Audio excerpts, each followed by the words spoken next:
In this video, I'll be making 3-2-1 smoked St. Louis style spare ribs with ranch steak fries and southern green beans. As you might or might not expect, I will be using the 3-2-1 method of cooking ribs on my Weber Smoky Mountain Cooker. Warning, this video is filmed in a first-person, handheld, chest or head-mounted found footage style. The resulting rapid camera movement, shaking, and subjective POV may cause motion sickness or dizziness in some viewers. Viewer discretion is advised. Don't forget to like, subscribe, and click that notification bell to be notified when new videos become available. Comments are welcome. Alright, so to get started, I'm going to be making the spice rub for the ribs, and I'm going to be using this Raichlen's rub, which is from Stephen Raichlen. Otherwise known as the basic rub from his barbecue Bible book, which is where I originally got it.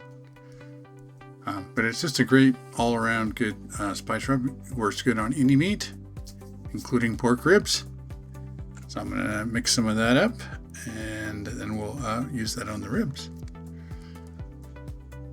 It's pretty simple. It's got kosher salt, coarse brown black pepper,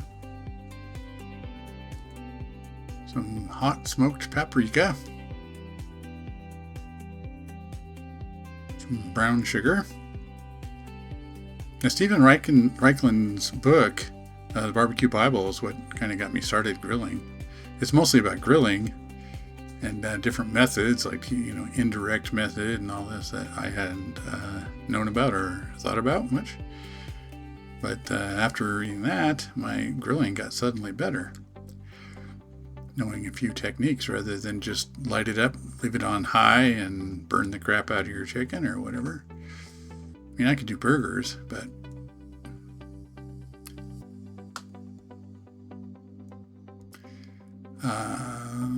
some granulated garlic,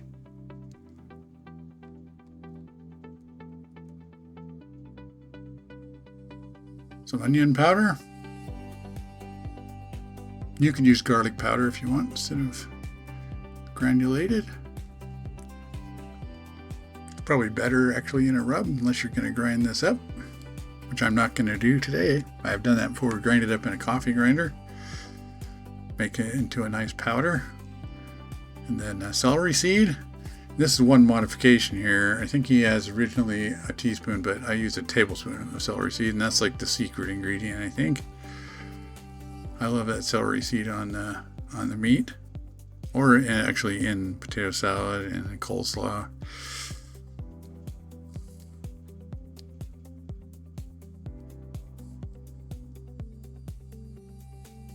So I'm just going to mix this up, try to break up that brown sugar.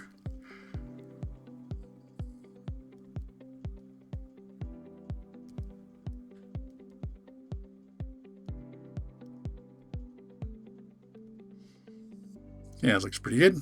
And I've got an old spice bottle here that obviously has had the basic rub in it before.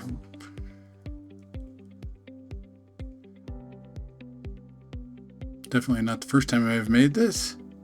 Probably about the 100th time.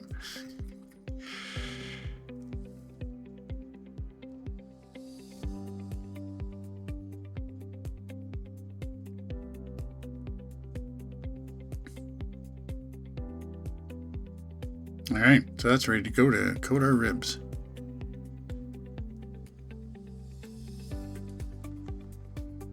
Alright, so I need to get the smoker fired up. Got my Weber Smoky Mountain Cooker there.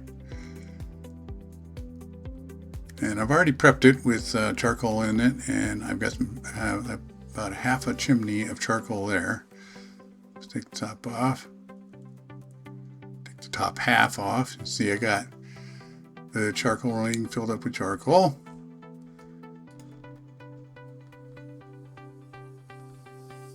Okay, I've got a half chimney of charcoal there with the electric charcoal starter in it. I'll just plug this in. The electric charcoal starter is basically just a heating element with a handle on it. You just stick that into the charcoal. Okay, so we'll just let that do its thing for like 15-20 minutes. Get that charcoal going. Meantime, I've got some apple smokewood chunks. I'm just going to kind of stuff those into the charcoal so that they'll light with the charcoal.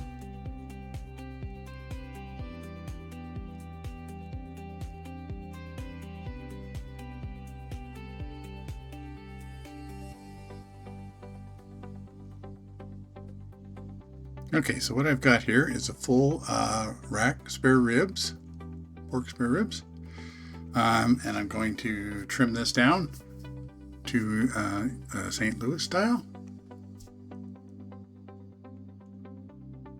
I like to do it this way. Instead of buying the ones that are already prepped, I like to do it because they cost quite a bit less if they're untrimmed, and plus you get all the extra meat on there, which is good meat.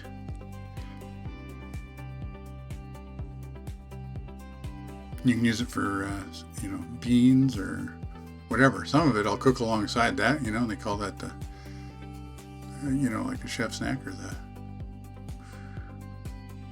the griller's snack, whatever. You got to test it out while you're cooking, right?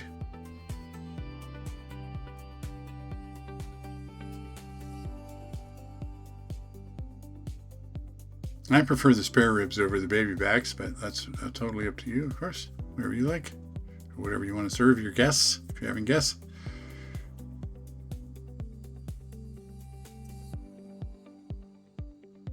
And especially like getting these when they're on sale. They come in this like these Hormel come in the big cryovac, thick plastic that'll last in your freezer for a long time.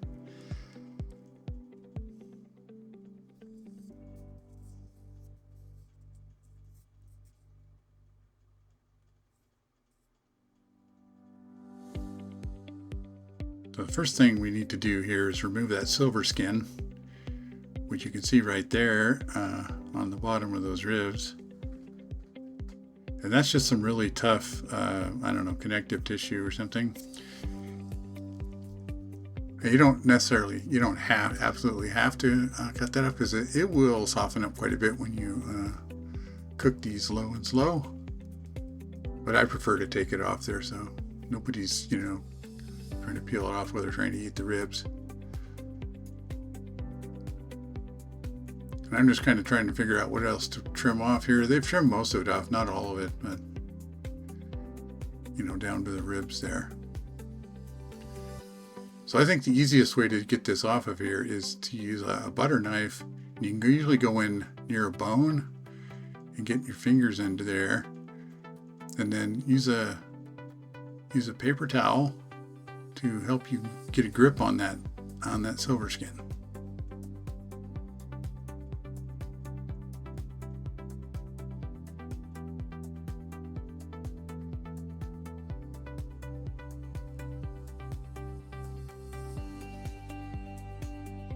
It's not that hard to pull. It's just I'm trying not to tear it, so I can try to peel off as big a chunk as possible.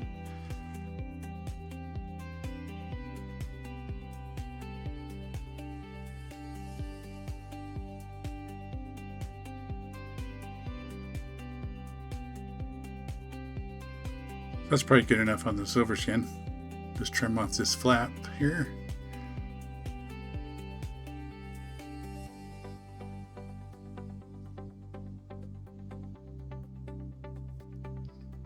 And all this stuff I trim off here, I'll save the meat, probably throw the fat away, feed it to the dogs, some of it anyway.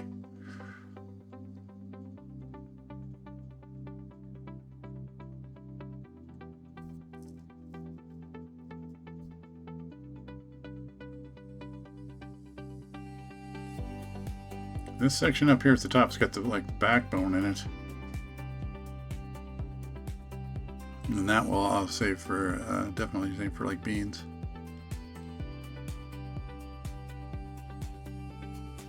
Now sometimes when you get these, you can actually see the ribs on both sides. This one we can really only see where the ribs are on this side. But you can go along like this and figure out where the cartilage is and where the ribs meet because that's where you want to cut it. You want to cut right along there, right in between the cartilage if you can, or right through the cartilage at the end of the rib bones.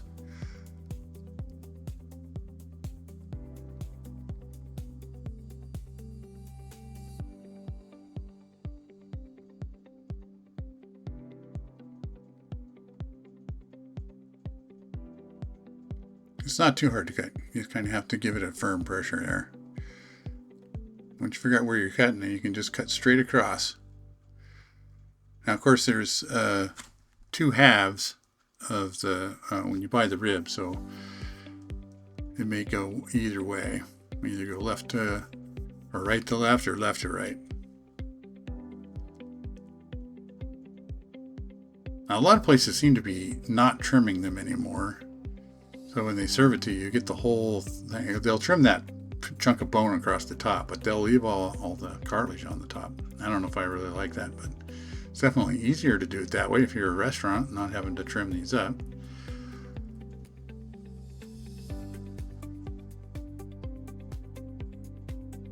It's not bad meat. I just don't like serving it that way necessarily.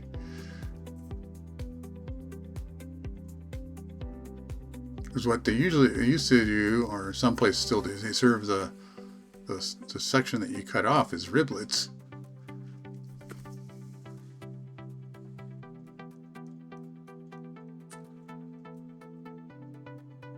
So that looks pretty good. Nice St. Louis style rack of spare ribs.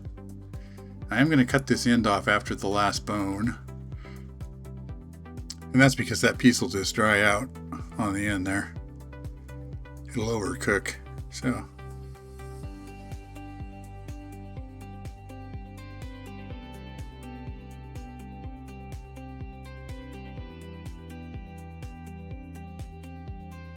almost too big for the pan. So now I'm just gonna cut this up. There's a piece here that's up on the left that's boneless. Nice big chunk of like rib meat. That's the same meat that's around the ribs. So I'm going to cook that along with the ribs. Just cut that up into chunks.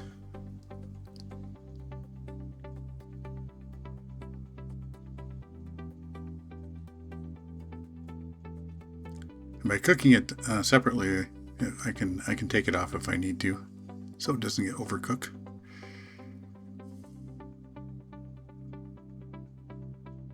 Now I'm just going to separate the fat from the meat for the rest of this. Save all the good parts.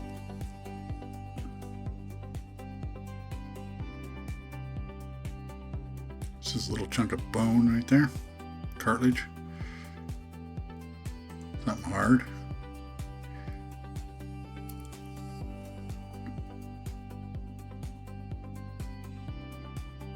Okay, so next up I'm going to spice this up. So I'm going to start out by slathering the whole thing with this yellow mustard.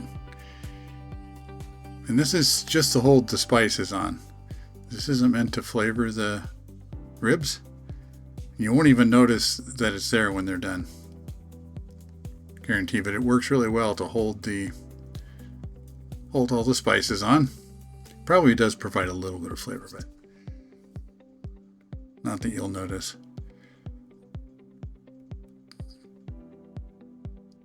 It's a little slippery with the mustard on it.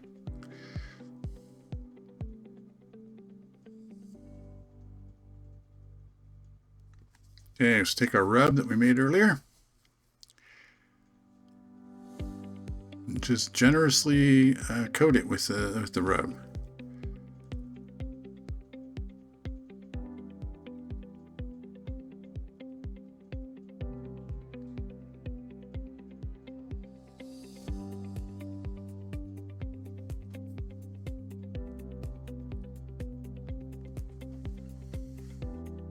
Okay, that's all ready to go. Now we'll just do the same to this piece.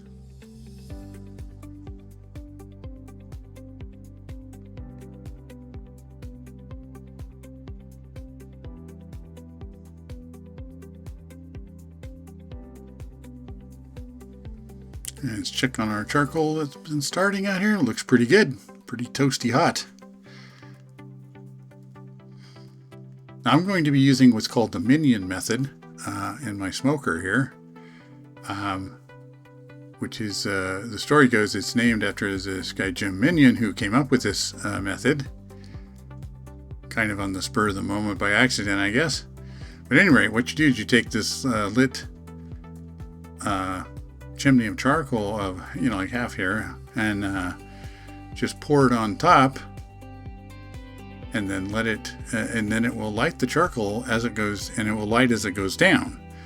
Instead of trying to light the whole thing, which if you read the directions that come with the Weber, that's what they want you to like light it like you're lighting a grill, and then get the whole thing going, and then but what happens if you do that is it just burns all up in a you know, a few hours.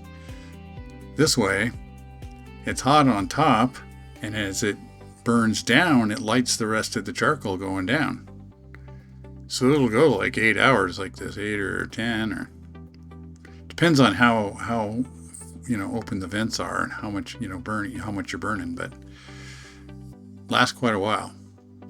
So like for this, I'll definitely be able to go the entire smoke, which is going to be 6 hours, with just this amount of charcoal. In fact, I'll have some left. So,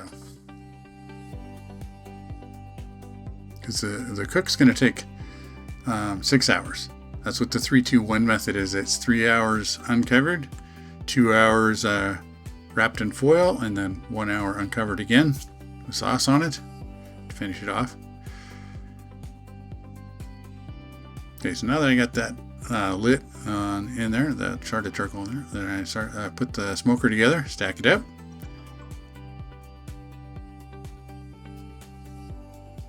You can see down in there, there's the water pan already in there. It's got some water in it from the last time, and that's what helps regulate the temperature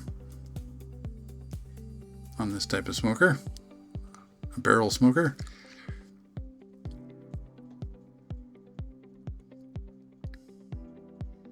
Okay, so I'm just going to fill up the water pan the rest of the way.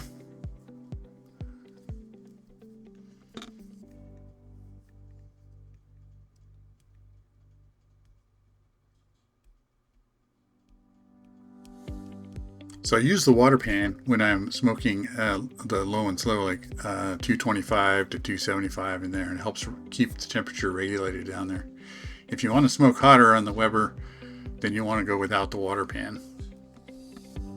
Otherwise, it's pretty hard to get the temperature to come up very high. Like if you want to go up to like 350 or something, like a lot of people are doing now, smoking faster.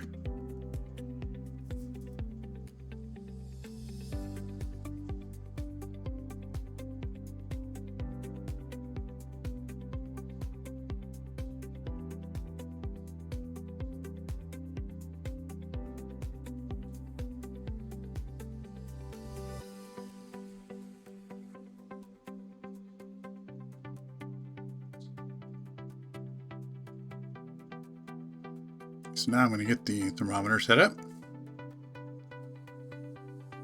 I use this ThermoPro 4-channel meat thermometer.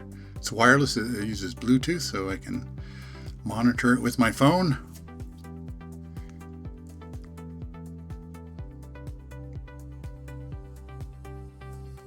I'm not going to be using all 4 channels today, but just a couple.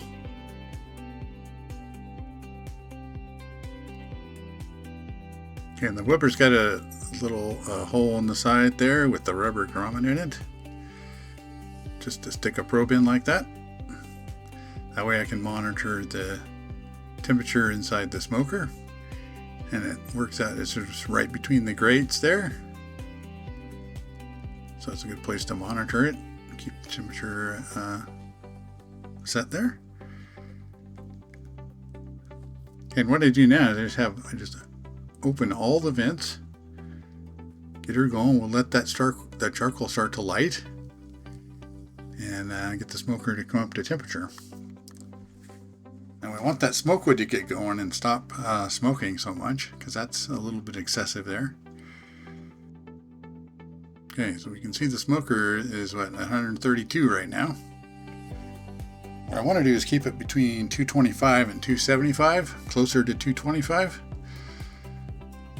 Because if you're using the 3-2-1 method, which is a timed method, you really want to keep it 225, so your timing works out.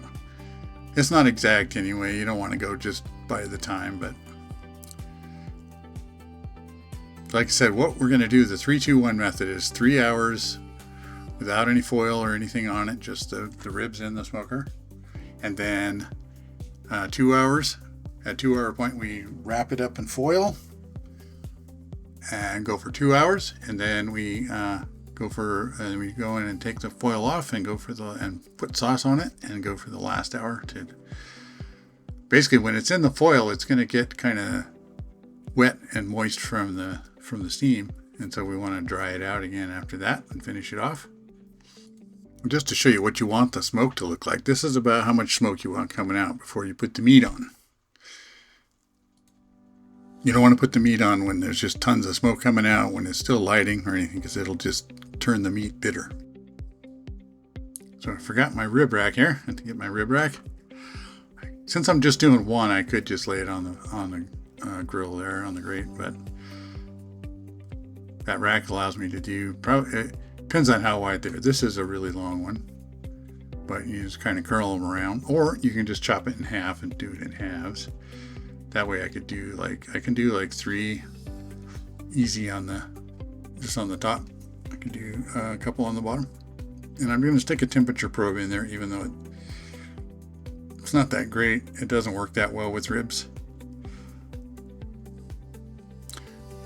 And the reasoning behind the 3-2-1 method, by the way, is that ribs, like a lot of things when you put them on here that you're going to cook low and slow, they at about 170 and 180 degrees, the temperature will just stop going up and it'll just sit there, and it can sit there for hours. With ribs, it's not so bad. Pork butts, whatever, brisket, just sit there, and you're waiting for it to cook, but of course it's just sitting there at the temperature. So that's what the wrapping does. Wrapping it in foil gets you through that section. It's called like a Texas crutch, because I guess it was used in Texas barbecue competitions, at least first. I don't know who all was doing it for them, but so either you wrap it in foil or you put it in a foil pan. Now, since I've had the lid off there, the smoker's back down again. I had it up to about 225, but it's down at 165. Let's just see which way it's going to go now. One thing with the smoker like this using charcoal is that when you open it up like that, it lets a lot of air in, so it can either light the fire and get it going, or sometimes it doesn't. It just lets all the heat out, and then you have to work to get your fire going again. But it looks like it's heading up, so we'll let her go here.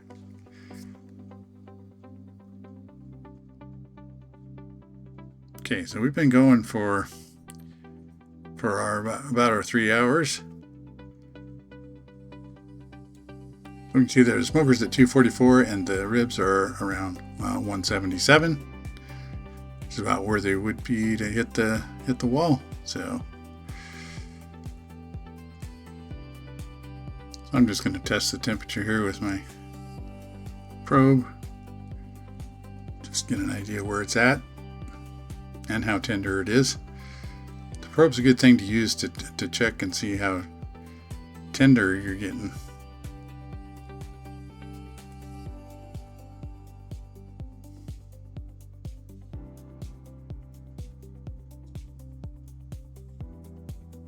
So for the pork butt I did the other day, I put it in a foil pan and topped it with foil. But for ribs, I like to use the foil.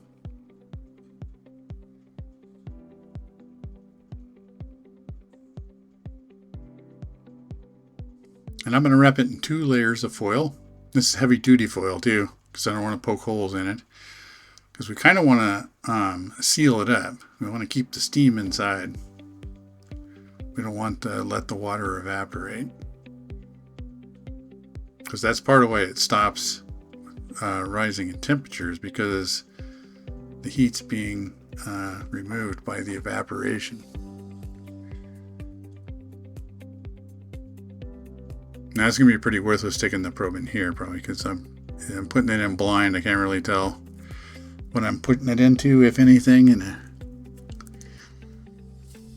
see it's reading low, so oh well.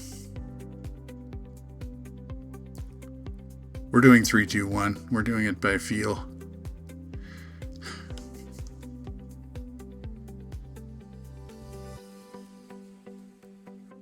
Okay, let's cover her up and get her going again. So we're going to have 2 hours covered, or 2 hours foiled. Okay, so it's been almost 2 hours, not quite.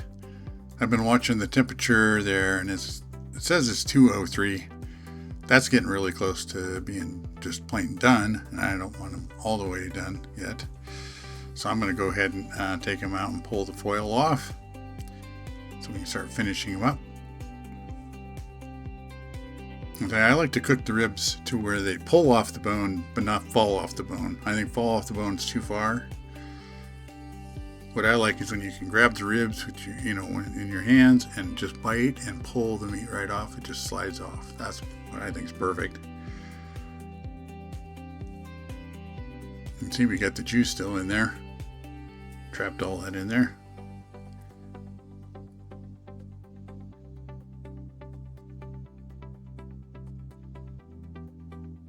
And steam coming off. Let's see if we can test the temperature. As you can see, it's pretty tender there. Doing the temperature probe test, where you just kind of wiggle it around and see how tender and soft that meat is. Also, check the bones, see if the bones are sticking out. That means we're getting close to done there.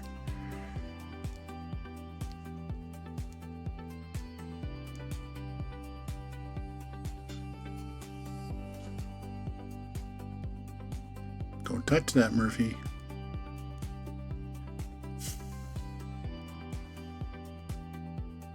Okay, got my barbecue sauce. I love to use K.A. Masterpiece. It's hard to find anymore, but I buy it in big jugs now at the chef store.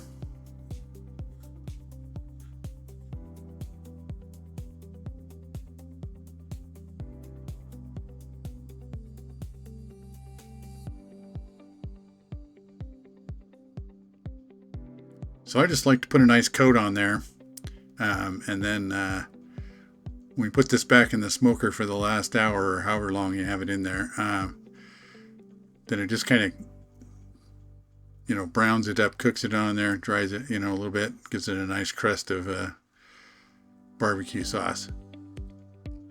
It's not the final sauce you'll probably put on a lot more sauce, but that's the way I like to do it. And I like to serve them basically dry like that, with just this layer of sauce on it. And people can put as much sauce on or whatever kind of sauce they want. So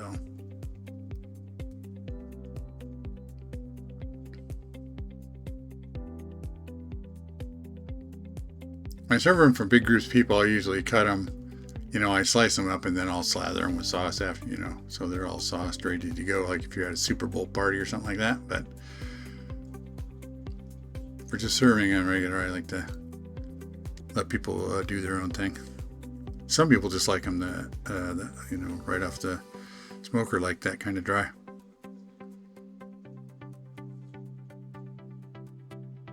Because they definitely have a lot of flavor with all that spice rub on there, and then this layer of sauce that's been cooked on.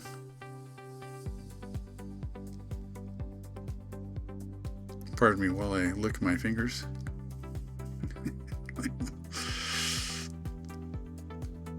Okay, I'll use the tongs. Try to use the tongs. Right now they're so soft I don't want to tear it apart by handling it too roughly.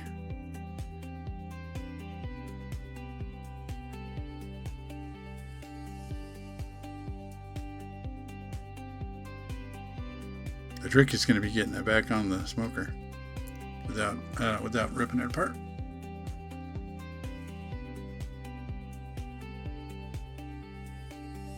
Not that that's the worst thing in the world, unless you drop it, of course. But we won't do that.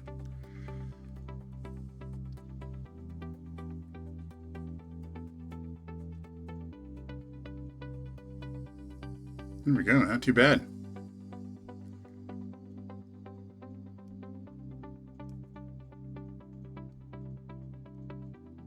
I'll wipe my hands on my apron too. Sure brought a towel.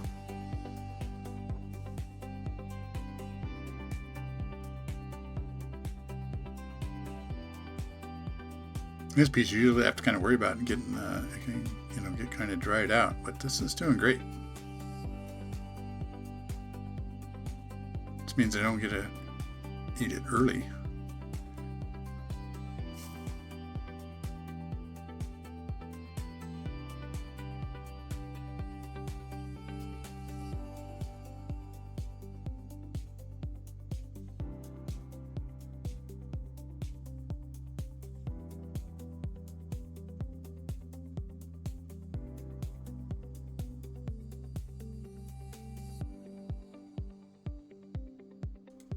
So we'll just let those cook for another hour, probably, and let the ribs dry out and then let the crust form on the outside.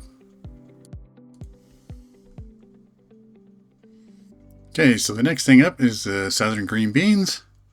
Get those cooking. Okay, so I got the bacon grease and some diced onions.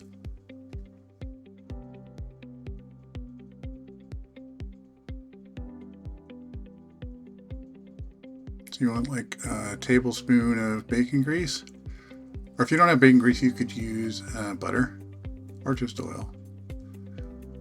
But bacon grease definitely gives it a better flavor. I know that's what they used to use in the South. My grandma's or grandparents from Arkansas definitely use bacon fat.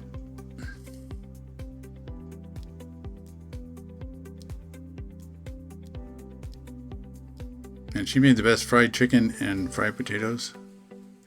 But of course it was just like deep fried in lard. But it was good.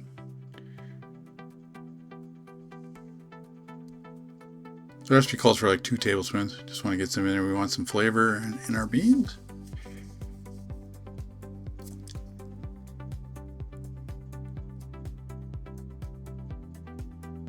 And I use canned green beans for this because you want it to be like you've been cooking the beans all day.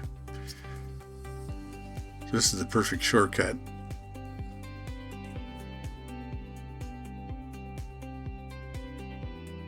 It won't be right if you use like frozen or fresh green beans unless you cook them for a long time.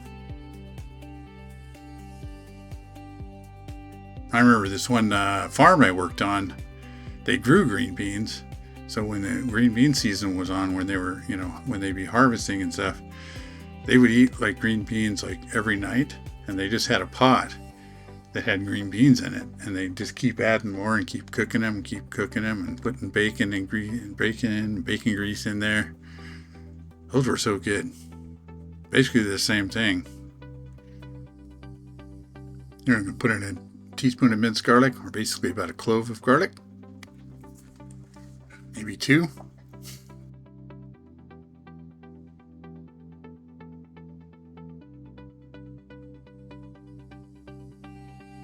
All right, now we're going with the green beans, and we don't drain them.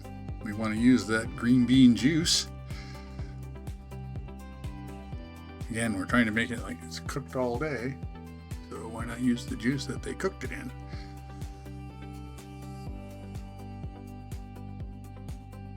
Some beef bouillon. You can also use the powdered. I'm using the Better Than bouillon, and this is the low sodium.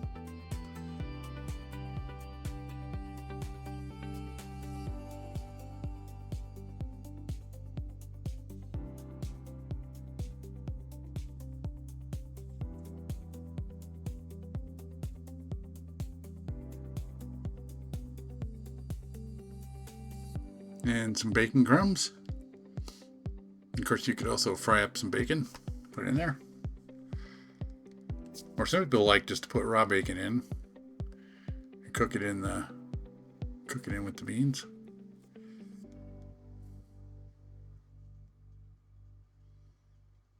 Okay, so now I'm going to prepare the ranch steak fries.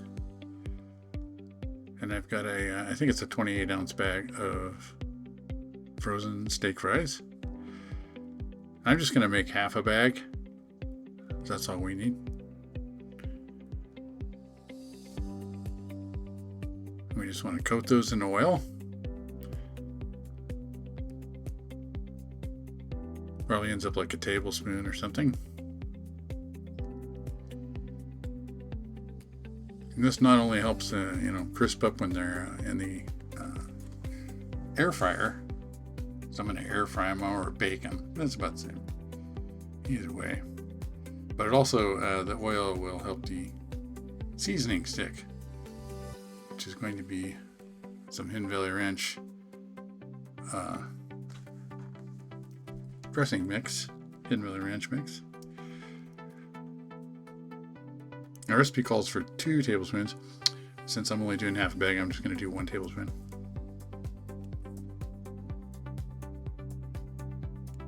If you're using the packets, I think there's 3 tablespoons in a packet, but you could just use half a packet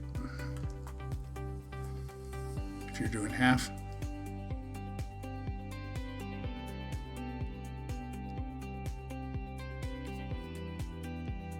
A little pepper as well.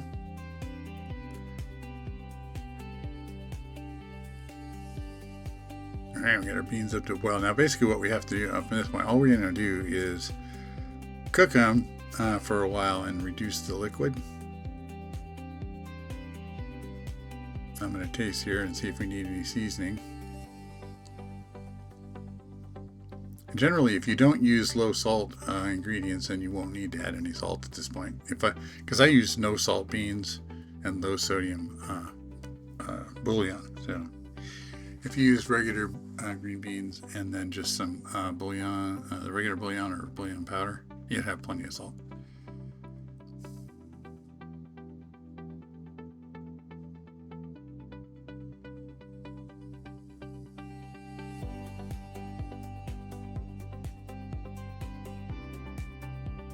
So we get the pan / air fryer basket from the toaster oven.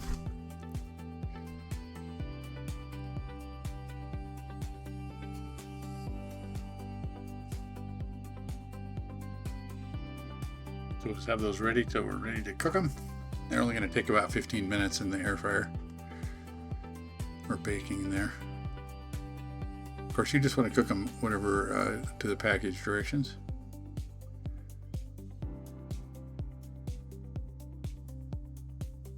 My A.K.A. masterpiece. It's probably my favorite commercial barbecue sauce. Actually, my favorite is the A.K.A. masterpiece spicy, but I can't find that anywhere. Maybe on Amazon, I don't know. But I have to buy the A.K.A. masterpiece at the chef store in huge jugs.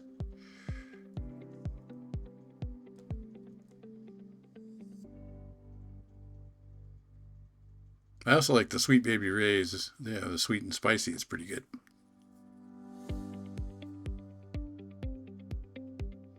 I went and got some more barbecue sauce, depending on what people want. There we go.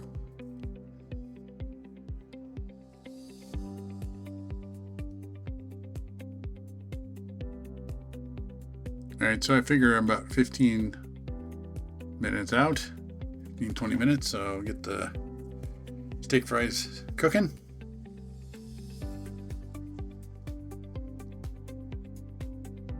Have the door open there to get some more air in there, get the smoker up temperature. I think it must be getting down on charcoal. Now,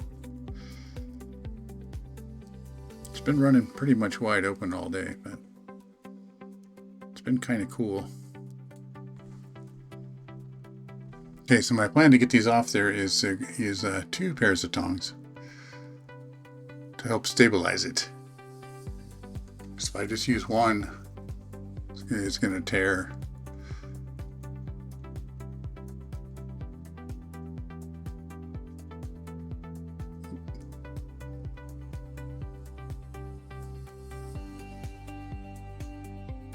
I'll lay it that way so I can see the bones to cut between.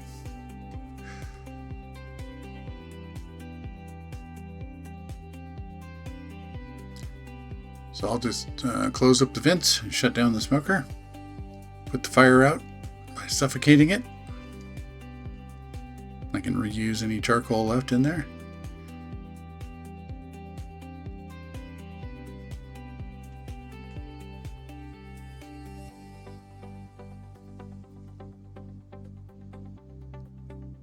Alright, here they are.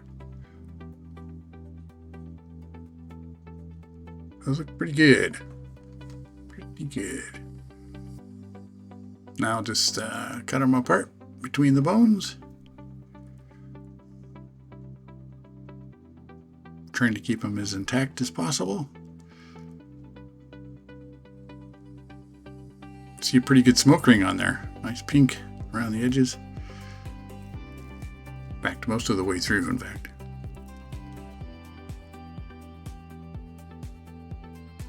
That's what 6 hours on the smoker will get you.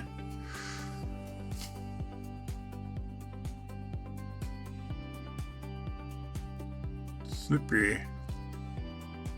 There we go. A little taste. Oh yeah.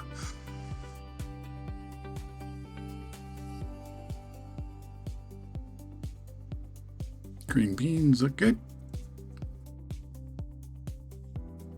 Steak fries are nice and golden brown.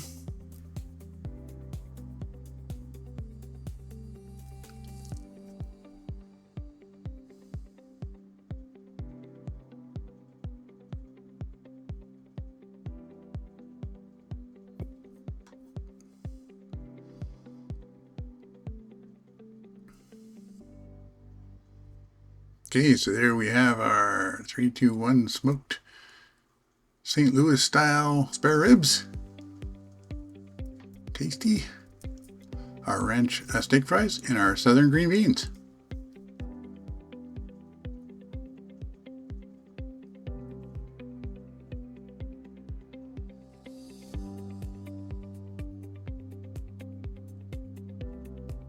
And there's whiskey.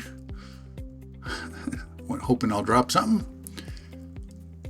So I'll fill my plate here. I notice everybody's taking them out of the middle there, the big meaty ones. Oop, almost forgot the green beans. Okay, now I'm going to slather them up with A.K.A. Masterpiece barbecue sauce.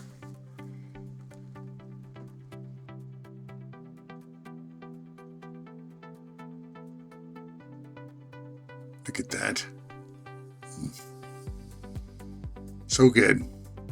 Pulls right off the bone.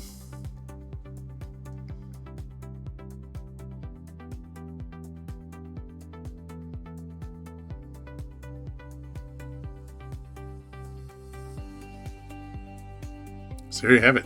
3-2-1 smoked St. Louis style spare ribs, green beans, and ranch steak fries. Thanks for watching.